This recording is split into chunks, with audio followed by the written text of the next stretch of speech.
Next up, we're going to take a look at each of the individual markets, have a look at how we're doing with months of inventory, or in this case, we're going to look at sales to actives ratio. It's another way of seeing how fast is product selling through. 12% and below, we're getting a little bit more granular. So 12% and below is considered buyer's market. 21% and above is considered a seller's market.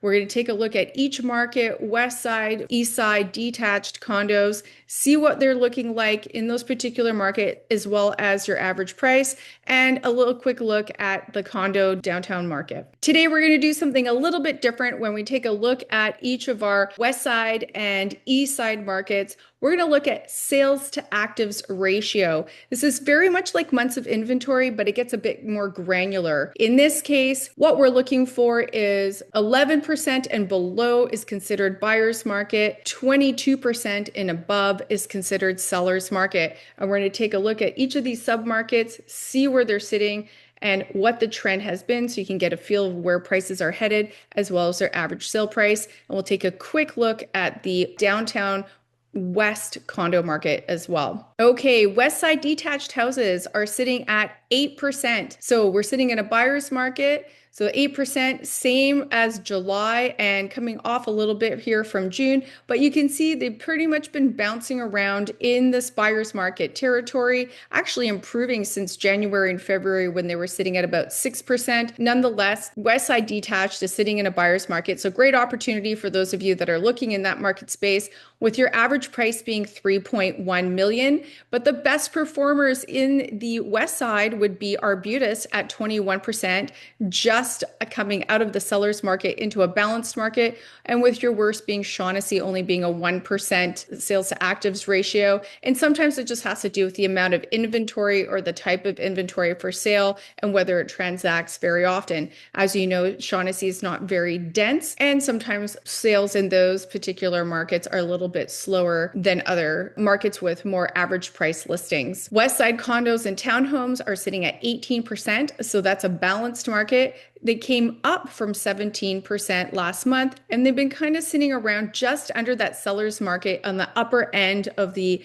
balanced market territory, with an average price of $887,500. And your best performing neighborhood is Fairview at 38% as a seller's market. So that's very strong. And your worst being South Granville at 3%, being a very solid buyer's market. A quick peek at downtown West condos and townhomes, they're sitting at 11%. So they're in a buyer's market. This month came in at 11%, so just under that balance going into buyers. And that's been the case here, except for in April where they bounced into a balanced market, but have literally been just at the top end of the buyer's market territory. Your best performing neighborhood is Yaletown at 15% in a balanced market, and Cole Harbour being the worst performer at 3%, being a buyer's market. So remember, some of the opportunities are if you're located in a market that might be stronger than the one you want to move into, there is a delta there that you could actually take advantage of as you're either moving up or moving down from your detached home into your, say, downsized condo,